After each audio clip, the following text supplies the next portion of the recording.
अगर मैं बोलूँ कि हॉन्टेड हाउस हॉन्टेड होते ही नहीं है, तो क्या आप लोग मानोगे? आर हॉन्टेड हाउस और haunted place are really haunted? हमने सबने ये चीज़ हमारी दादी नानी सबसे कभी ना कभी तो सुनी ही होगी कि वहाँ पे मत जाना, वहाँ पे भूत है, वो तो हॉन्टेड जगह है, वहाँ पे मत जाना। तो बेसिकली ना, अबेंडेंड जगह को लोग हॉन्टेड जगह बना देते हैं। तो अगर ऐसा कुछ होता ही नहीं है, भूत अगर एग्जिस्ट करते ही नहीं है, हॉन्टेड प्लेस हॉन्टेड होती ही नहीं है, तो फिर भी तो लोग एक्सपीरियंस कर रहे हैं कि हमने हॉन्टेड प्लेस, हम वहाँ पे गए, हमने तो भूत देखा। तो क्यों फिर कर रहे हैं एक्सपीरियंस? अगर वो चीज़ होती ही नहीं है, साइंटिफिकली प्रूवन है, अगर ऐसा कुछ नहीं होता है, तो फिर सो बेसिकली इसके पीछे तीन मेन रीजन है। First reason is a psychology, second reason is a perception build, and third reason is environment.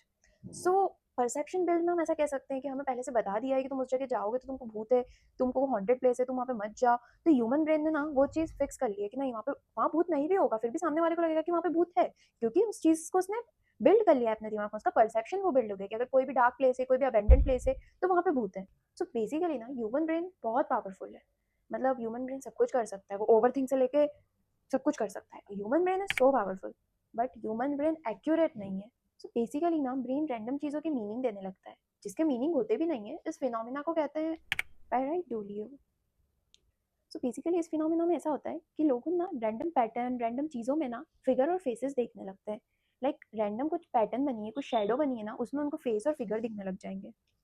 कभी ना कभी आप लोगों ने अपनी लाइफ में एक एग्जांपल तो सुना ही होगा कि अंधेरे में तो ना रस्सी भी सांप लगती है। बेसिकली अगर ना तुम कोई मूवी देख के आए हो रिलेटेड टू द नाग या नागिन शो देख के आए हो, मान लो तुम वो देख के आए हो और उसके बाद अगर अंधेरे में चले गए ना, तो तुमको रस्सी भी सांप लगने लग जाएगी कि अरे ये तो सांप ही है। तो तुम्हारा ना एक खुद ना एक जो डर रहेगा तुम्हारे मन में, क्योंकि तुम अभी देख के आए हो उस चीज को, अभी वो मूवी देख के आए हो। बेसिकली आप लोग ये चीज नोटिस करना कि जब हम अंधेरे में रहते हैं या सोते हैं और हम कोई हॉरर मूवी देख के आते हैं, तो हमको सपने भी वैसे आने लगते हैं। अंधेरे में सो के उजाले में सो, दैट डजंट मैटर। बट हम जब सोते हैं तो हमको सपने वैसे आने लगते हैं, क्योंकि हमारे दिमाग में वो हम कहीं भी देख रहे हैं, हमारे विंडो के बाहर अगर कोई पेड़ की डाली ऐसे ऐसे हो रही है, तो हमको लगता है कि हाथ ऐसे ऐसे कर रहा है।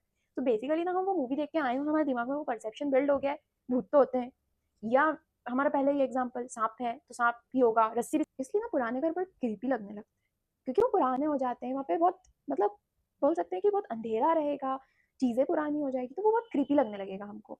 और हमको लगने लगेगा कि कुछ सुपर नेचुरल चीज़ें हम फेस कर रहे हैं या हम फील कर रहे हैं। बेसिकली फियर और एक्सपेक्टेशंस बहुत इंपॉर्टेंट रोल प्ले करते हैं इसमें। जैसे हमको पहले किसी ने बोल दिया है कि वहाँ पे भूत है, तो हमको भूत दिखने लगेगा, या हमको वो चीज़ें, हम उस चीज़ से ज़्यादा अलर्ट हो जाएंगे। तो बेसिकली ये चीज़ हमने पहले भी डिस्कस करी है अभी, कि अगर हमको किसी ने बोल दिया है, तो हमारा वो ह्यूमन ब्रेन ने परसेप्शन बिल्ड कर लिया कि वहाँ पे भूत है, तो हम ज़्यादा अलर्ट हो जाएंगे। तो हमको हर साउंड, हर चीज़, कुछ चीज़ का गिरना, किसी चीज़ का टूटना, क्योंकि ऑब्वियसली अगर तुम हॉन्टेड हाउस गए हो और वो बहुत टाइम से बंद है, अबेंडेंट है, तो वहाँ पे चीज़ें बहुत ज़्यादा टूटेगी, गिरेगी, ये चीज़ें तो नॉर्मल होगी ना। बट हमारे दिमाग ने वो चीज़ बिल्ड कर ली है कि ऐसी आवाज़ आ रही है या कुछ भी गेस्चर ऐसा हो रहा है, तो हमारा दिमाग बहुत सस्पिशियस हो जाता है कि नहीं भूत है या कुछ है, क्योंकि हमको पहले से किसी ने बोल के भेजा है कि तू वहाँ पे जा, वहाँ पे तो भूत है, या तू वहाँ पे मत जा, वॉट एवर। तो बेसिकली ना इसको भी एक वर्ड दिया जाता है जिसको बोला जाता है सजेस्टिबिलिटी। सजेस्टिबिलिटी का मतलब ये होता है कि हमारा ब्रेन ऑलरेडी उस फियर को एक्सेप्ट कर चुका है। रियलिटी में वहाँ पे कुछ फियर नहीं है, बट हमारा ब्रेन ना एक्सेप्ट कर लिया है कि वहाँ पे है, वो जगह हॉन्टेड है, वहाँ पे भूत है, वहाँ पे सब कुछ है। तो हमारा ब्रेन वो चीज़ें एक्सेप्ट कर लिया है। तो बेसिकली ना जो स्लीप रिलेटेड फिनोमिनाज होते हैं, स्लीप पैरालिसिस होना, ठीक है, तो ये भी बहुत ज़्यादा इंपॉर्टेंट रोल प्ले करता है ये चीज़ों में। जनरली आपने देखा होगा या आप भी कभी गए होगे अपनी लाइफ में किसी हॉन्टेड प्लेस पे घोस्ट साइटिंग करने। तो बेसिकली आप लोग या तो अर्ली मॉर्निंग जाओगे या तो एकदम रात को जाओगे। तो बेसिकली इसी टाइम पे ना हेलुसिनेशंस होने लगते हैं हमको। हेलुसिनेशन क्या होता है कि हमें कोई डार्क फिगर दिख जाती है, या हमें किसी का प्रेजेंस फील होने लगता है रूम में।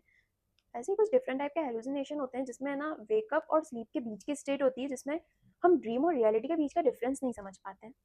तो हम इन चीज़ों को मिक्स कर देते हैं और ये एक्सपीरियंस इतना रियल होता है कि हमको वो घोस्ट लगने लगता है, हम उसको घोस्ट समझने लगते हैं। सो बेसिकली इन्वायरमेंट भी बहुत इंपॉर्टेंट रोल प्ले करता है। इंफ्रासाउंड्स वो होती है जो कि हम अपने ह्यूमन ईयर से सुन नहीं सकते, बट उसको हम फील कर सकते हैं। अगर हम एंजाइटी है, हम अनईजी फील कर रहे हैं, तो हमको ऐसा लगने लगता है कि किसी का प्रेजेंस है वहाँ पे, कोई एग्जिस्ट कर रहा है, कोई हमें देख रहा है, हम किसी को फील करने लगते हैं बेसिकली। अब हम हॉन्टेड हाउस गए, वो ओल्ड हाउस होता है, ऑफ कोर्स वो हाउस बहुत पुराना है, तो वहाँ पे ना कार्बन मोनोऑक्साइड का लीकेज होता है। कार्बन मोनोऑक्साइड का लीकेज है ना एक मेजर रीजन हेलुसिनेशन का, हेडेक का, और क्रिएट करता है कंफ्यूजन्स। तो जो कार्बन मोनोऑक्साइड है वो मेन रीजन होता है ओल्ड हाउसेज में, उसका लीकेज होना वही मेन रीजन होता है। तो बेसिकली ना आपको मैं एक एग्जांपल देती हूँ। एक घर में ना कार्बन मोनोऑक्साइड का लीकेज हुआ था और उसकी पूरी फैमिली ने वो घर छोड़ दिया था। यू नो वॉट क्या हुआ, एक घर में पूरा कार्बन मोनोऑक्साइड का लीकेज हो गया, बहुत पुराना ओल्ड टाइम का घर था। उन लोगों को लगा वहाँ पे भूत है, भूत का प्रेजेंस, उनको हेलुसिनेशंस होने लग गए, उनको हेडेक होने लग गया, वो कंफ्यूजन क्रिएट करने लग गए। तो बेसिकली ना इस वजह से उन लोगों ने घर ही छोड़ दिया। बट ऐसा नहीं था, उनको आफ्टरवर्ड जब वो दूसरे घर में शिफ्ट हुए और जो नए लोग उस घर में रहने आए, उनको बाद में पता लगा कि यहाँ पे ऐसा कुछ नहीं है, यहाँ पे सिर्फ कार्बन मोनोऑक्साइड का लीकेज हुआ है, it's nothing haunted in this house. और जो केस मैंने आपको अभी बताया ना, ये एक रियल केस है। अब हम ओल्ड हाउस में गए हैं, चीज़ें पुरानी है, तो वुड का टूटना, विंडो का हवा से बंद होना, ये सब तो बहुत नॉर्मल चीज़ है ना, इसमें हम भूत से क्यों जोड़ रहे हैं। अब इसमें ना कल्चर भी बहुत इन्फ्लुएंस करता है, जैसे मूवीज़ हो गई, स्टोरीज हो गई, इवन जो स्टोरीज जो हमको हमारे दादा दादियों ने, हमारे नाना नानियों ने सुनाई, फोकलोर्स टाइप होता है कि डार्क जगह है, एबेंडेंट जगह इक्वल्स टू वहाँ पे तो घोस्ट है। तो ये चीज़ें भी ना बहुत इम्पैक्ट करती है हमें।